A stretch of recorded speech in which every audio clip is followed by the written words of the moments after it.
Kehadiran perempuan di pucuk pemerintahan membawa angin segar bagi demokrasi di Indonesia.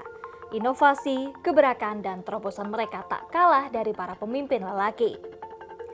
Kinerja pelayanan publik yang semakin baik lewat kerja keras mereka, pada gilirannya diharapkan juga mampu meningkatkan kesejahteraan masyarakat di daerah yang mereka pimpin. Siapa sajakah mereka dan bagaimana mereka bekerja? Singkawang dikenal sebagai kota dengan beragam etnis dan suku. Ada Tionghoa, Dayak, hingga Melayu. Chai Chwi Mi menjadi wali kota perempuan pertamanya yang beretnis Tionghoa bahkan di Indonesia. Namanya melambung salah satunya berkat kegigihannya dalam menjaga harmonisasi lewat toleransi beragama di kota Singkawang. Minoritas ini dalam mengurus izin itu sangat-sangat dipersulit ya. Terutama baik kita bikin misalnya paspor, dia harus menggunakan SPKRI ya dulu ya, zaman dulu. Kemudian akte lahir dulu itu kalau kita mau bikin akte lahir itu setelah lewat 6 bulan itu harus lewat pengadilan. Padahal yang lainnya tidak perlu. Nah, ini yang membuat kita merasa kok kita dibeda-bedakan seperti itu ya. Maka kita ingin saat ini kita tidak mau orang lain juga merasakan hal yang sama seperti yang saya rasakan. Makanya saya memimpin ini, saya tidak mau ada yang merasa anak tirikan ya.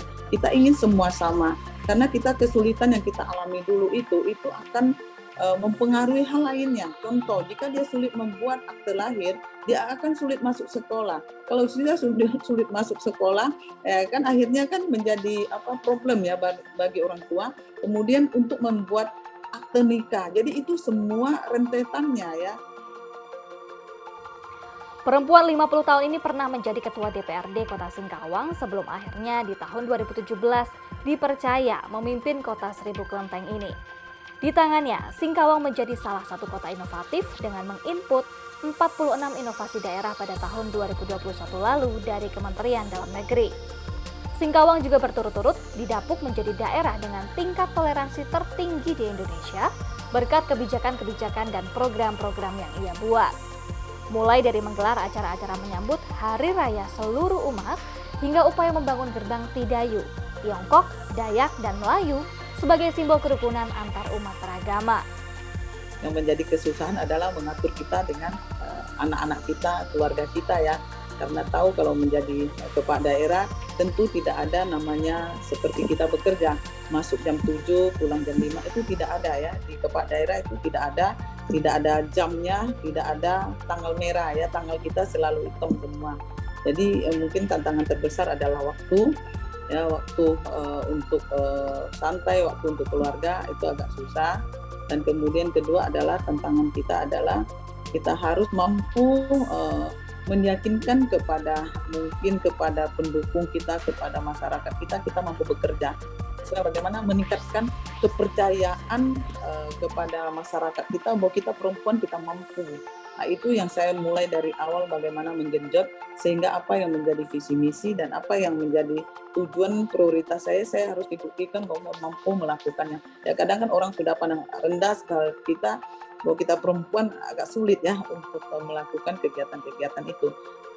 Bagi seorang Chai Chwi Mi, ibu 7 orang anak ini, peran perempuan dalam membangun daerah begitu signifikan. Daerah yang beradab dan berbudaya juga lahir dari upaya perempuan-perempuan yang merawat dan mendidik keluarga mereka. Tak hanya itu, karakter warga Singkawang yang kompak dan penuh rasa gotong royong menjadikan kota ini kian berdaya. Berkat ketegasan dan kedisiplinannya pula, kini indeks pembangunan manusia di Singkawang naik signifikan di tahun 2022 mencapai 72,11.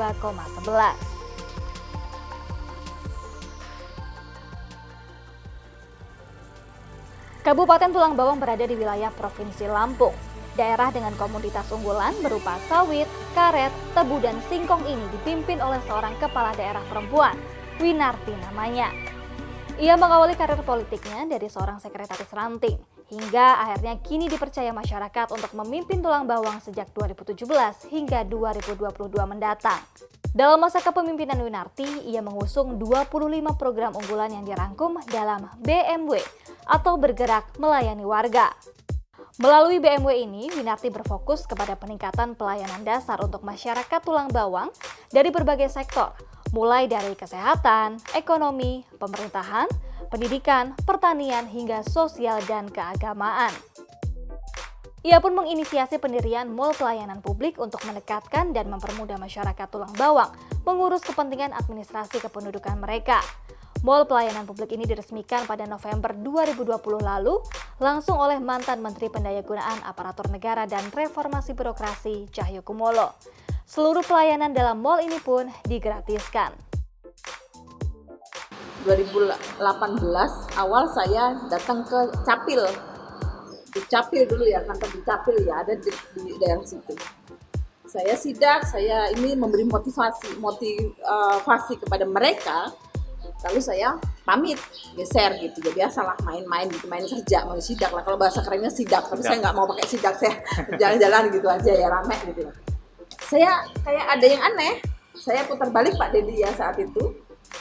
Putar balik ternyata benar di jendela itu ada loket. Di loket itu ada papan setinggi sekitar setengah meter. Itu ada ibu berdiri mau melakukan pelayanan untuk perbaikan kakak kalau nggak salah. Saya balik, ternyata benar. Oh ya benar perempuan. Saya suruh turun, ternyata dia hamil. Dari situ semakin saya semangat bahwa prioritas pertama adalah memberikan pelayanan dasar dulu, yaitu salah satunya harus perubahan di bidang pelayanan Dukcapil, perizinan. Di Kawal Winarti, Tulang Bawang berhasil menaikkan peringkat standar pelayanan publik dalam penilaian yang dilakukan oleh Ombudsman Republik Indonesia yang awalnya berada di zona merah kini menjadi di zona hijau. Tak hanya itu, di sektor lain seperti sektor kesehatan, Winarti membangun inovasi berupa 1 desa, 1 bidan, 1 perawat, dan 1 ambulans untuk memudahkan segala urusan kesehatan masyarakat, bahkan hingga berhasil menurunkan angka stunting dengan signifikan. Ditanya soal peran perempuan dalam membangun daerah, Winarti paham betul bahwa keberpihakan pada mereka tidak hanya soal pendampingan dan program saja, melainkan juga keberpihakan anggaran. Pertama, salah satunya kita ada program ekonomi kreatif yang langsung menyentuh kelompok khusus wanita. Di situ ada semua agama, ada semua adat dan lain-lain, khusus wanita. Mereka kita suruh berkegiatan. Kita berikan juga modal usaha dia, ada untuk jahit dan lain-lain. Jadi bukan hanya memberikan training, seminar, pendampingan, ngomong, dan kita kasih anggaran. Harus. Yang ketiga, Karang Taruna, yang di dalamnya ada laki-laki dan perempuan. Sama, kita berikan pendampingan 20 juta setiap kelompok, setiap tahunnya. Dari 151 kampung, kalau kami kampung ya, desa dan kelurahan itu 20 juta. Setiap desa itu ada 3 kelompok sasaran kita tadi saya sebutkan tadi. Jadi 1 tahunnya 9,5 miliar kita anggarkan untuk mendampingi mereka. Winarti berharap dengan segala kekayaan sumber daya alam yang ada di Kabupaten Tulang Bawang, masyarakat mampu mengelolanya dengan mandiri dan sejahtera.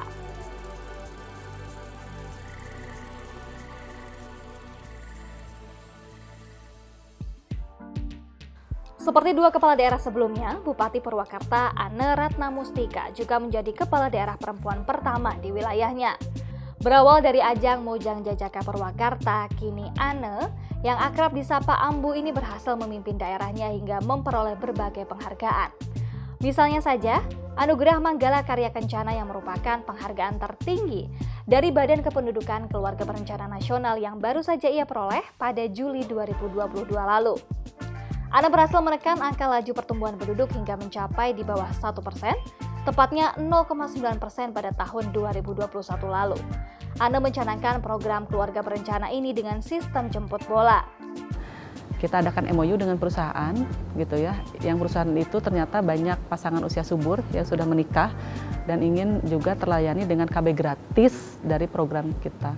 Kita MOU satu-satu datangi perusahaan, kita minta perusahaan untuk menyiapkan tempat. Alat dan nakesnya kita datangkan gitu. Dan ada dispensasi kepada yang di pelayanan MKJP gitu ya. MKJP itu seperti IUD dengan implan, itu tolong ketika sudah dilayani mereka dibolehkan untuk istirahat. Dalam kepemimpinan Ane, warga Purwakarta juga terbantu dengan adanya mall pelayanan publik yang ia buat.